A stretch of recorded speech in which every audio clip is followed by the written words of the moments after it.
देखिए, मुझे लग रहा है कि बाज़ार में मुनाफ़ा वसूली आ रही है और बाज़ार छोटे समय में बहुत जल्दी भाग चुका था।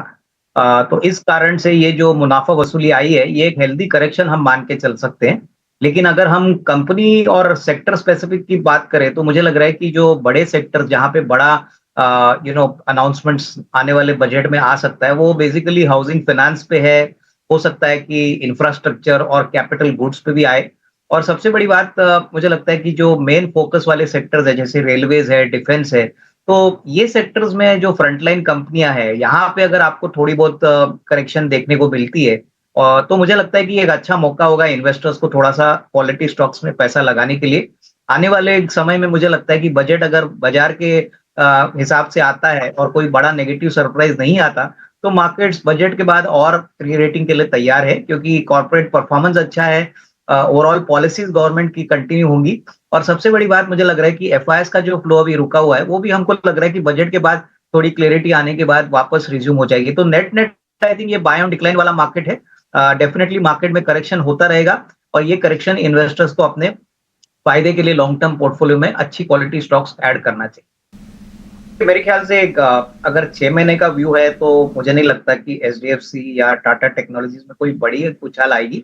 एचडीएफसी का शेयर मुझे लगता है बैंक का शेयर अभी कंसोलिडेट हो रहा है और मुझे लग रहा है कि अगले 6 से 12 महीने की अवधि के लिए कोई अगर होल्ड करता है तो 1800-1850 का भी लेवल पॉसिबल लग रहा है।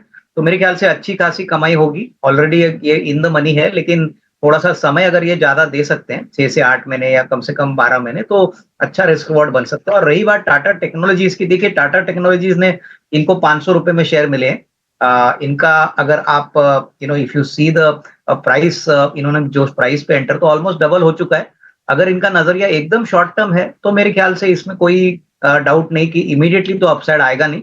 बट हाँ, अगेन अगर थोड़ा मीडियम टर्म व्यू रखते हैं, तो 1250-1300 का भी टारगेट प्राइस मिल सकता है। काफ़ी रिसेंट डील्स में इन्होंने बड़े कॉन्ट्रैक्ट्स विन किए हैं और मार्जिन इंप्रूवमेंट के लिए भी काफ़ी जगह है। तो आई वुड सजेस्ट दैट थोड़ा-सा टाइम फ्रेम लंबा करिए और दोनों शेयर्स में निवेशित रहिए। अच्छा खासा रिस्क रिवॉर्ड आपको मिलेगा अगर टाइम फ्रेम थोड़ा medium term.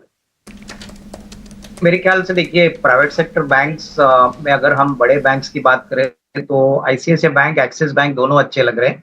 In fact IndusInd bank भी काफ़ी अट्रैक्टिव लग रहा है but again from a time frame of 12 to 15 months हमें लग रहा है कि प्राइवेट बैंक्स अभी पूरी तरह से तैयार है क्योंकि बैलेंस शीट्स बहुत बढ़िया है, एसेट क्वालिटी ठीक-ठाक है, लोन डिसबर्समेंट्स काफ़ी स्ट्रॉन्ग है और अगर एक्सिस और आईसीआईसीआई बैंक के अगर हम Q4 के नंबर देखें तो बहुत ही शानदार नंबर्स आए हैं। कमेंट्री भी ये बैंक्स मैनेजमेंट की बहुत अच्छी है।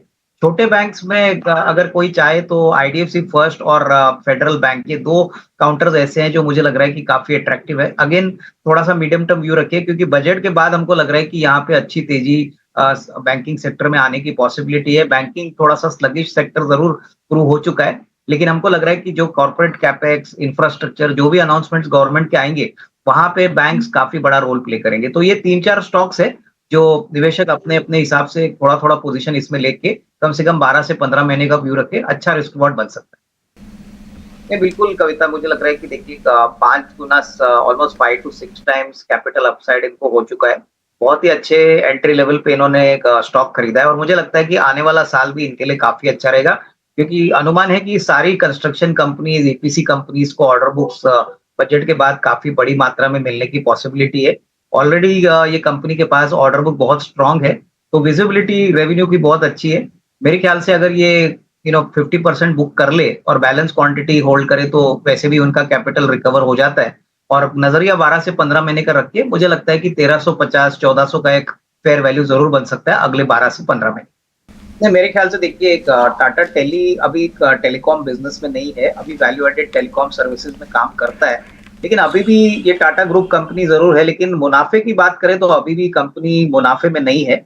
मेरे ख्याल से देखिए अगर इनका नजरिया 6 to 12 मंथ्स का है तो ये होल्ड कर सकती है, लेकिन कोई भी उछाल अगर आता है तो इसमें से निकल जाना चाहिए। मेरे ख्याल से उनको एक दूसरा विकल्प जो मैंने अभी आपको आपके चैनल पे कहा कि आईडीएफसी फर्स्ट बैंक जो 81-82 चल रहा है, वहाँ पे अगर ये निवेश करती है, तो मेरे ख्याल से 6 टू 12 मंथ्स में risk reward will be much better. Tata tele में मुझे लग रहा है कि अपसाइड थोड़ा लिमिटेड है और कोई भी उछाल अगर मिलता है, तो इसमें थोड़ा-सा पोज़ीशन करके ये हल्का होना चाहिए। पैसा वापस आईडीएफसी फर्स्ट बैंक में डालें, वहाँ से रिस्क रिवॉर्ड अच्छा होगा। टाटा टेली में अभी भी ये loss making company Leyland commercial vehicle का काफ़ी बड़ा प्लेयर है साउथ इंडिया में, प्लस डिफेंस में भी इनका काफ़ी बड़ा कारोबार है। तो मुझे लग रहा है कि आने वाला साल भी इनके लिए काफ़ी अच्छा रहेगा। ओवरऑल इकोनॉमी अगर ग्रो करती है, तो कमर्शियल व्हीकल सेक्टर इकोनॉमी के साथ-साथ चलता है। प्लस डिफेंस के बास्केट में इनके काफ़ी अच्छे प्रोडक्ट्स हैं, जो ये डिफेंस को सप्लाई करते हैं। तो मोटा-मोटी नेक्स्ट ईयर मुझे लग रहा है कि काफ़ी स्ट्रॉन्ग होना चाहिए, दैट इज़ एफवाई 25। अगर नज़रिया इनका 12-15 महीना है, तो कम से कम 265, 270 का एक फेयर वैल्यू पॉसिबल लग रहा है, तो तब तक होल्ड करिए। मेरे ख्याल से मीडियम साल का व्यू सुज़लॉन पे देना थोड़ा डिफिकल्ट रहेगा, बट अदरवाइज़ मुझे लगता है कि विंड एनर्जी मार्केट अभी बहुत समय के बाद अभी फ्लरिश हो रहा है। गवर्नमेंट सेक्टर भी यहाँ पे उसको पुश कर रही है, तो अच्छे इंसेंटिव्स आने वाले बजट में भी आने की पॉसिबिलिटी रहेगी। प्लस सुज़लॉन की ऑर्डर बुक काफ़ी अच्छी है। मेरे ख्याल से यहाँ पे अगर ये 12 से 18 महीने का व्यू लेके काम करते हैं, तो 75 का एक नियर टर्म का टारगेट बन सकता है। बट ऊपरी लेवल पे मैं यही कहूँगा कि सेलिंग प्रेशर भी आ सकता है, क्योंकि कंपनी का इक्विटी बेस भी काफ़ी बढ़ चुका है।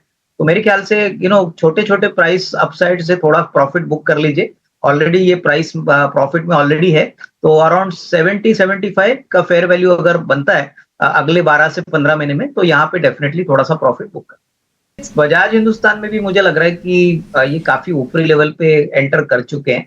ये शेयर मुझे याद है 8-9 रुपया चलता था। अभी काफ़ी एक्शन में है, क्योंकि अभी एथेनॉल और शुगर की कैपेसिटी ये बढ़ा रहे हैं। मेरे ख्याल से देखिए यूपी में काफ़ी बड़े प्लेयर है। नियर टर्म में तो डेफिनिटली 50-52 का रेट पॉसिबल लग रहा है। लेकिन यहाँ पे मैं यही कहूँगा कि अगर 50-52 होता है, तो थोड़ा-सा मुनाफ़ा वसूल कर ले, थोड़ा-सा प्रॉफिट निकालिए और बैलेंस क्वांटिटी होल्ड करें। आई थिंक कविता इनको होल्ड करना चाहिए। देखिए एसबीआई सबसे बड़ी सरकारी बैंक है, और मैं ये भी कहना चाहूँगा कि देखिए सरकारी बैंक्स भी प्राइवेट सेक्टर बैंक्स के जैसे अच्छा रिस्क रिवॉर्ड आपको आने वाले 12 से 15 महीने में दे सकते हैं, क्योंकि इन बैंकों ने बहुत अच्छा काम एसेट क्वालिटी पे किया है, डिसबर्समेंट भी काफ़ी स्ट्रॉन्ग है, और इकोनॉमी अगर 7% के ऊपर ग्रो करती है, तो इसका फ़ायदा बैंकिंग सेक्टर को ज़रूर मिलेगा। रही बात एसबीआई को, तो देखिए एसबीआई स्टैंड अलोन बिज़नेस तो चल रही है, लेकिन उनके सारे जो दूसरे बिज़नेसेस है, जैसे कि इंश्योरेंस है, एसेट मैनेजमेंट कंपनी है, क्रेडिट कार्ड्स की कंपनी है, बहुत ही अच्छी तरह से काम हो रहा है। तो मुझे लग रहा है कि इनको कोई फ़िक्र करने वाली बात नहीं होनी चाहिए। लॉन्ग टर्म नज़रिया रखिए। मेरे ख्याल से अगले साल, डेढ़ साल की अगर ये बात करते हैं, तो ये कंफर्टेबली 4 फिगर में जाने की भी पॉसिबिलिटी यहाँ रखता है।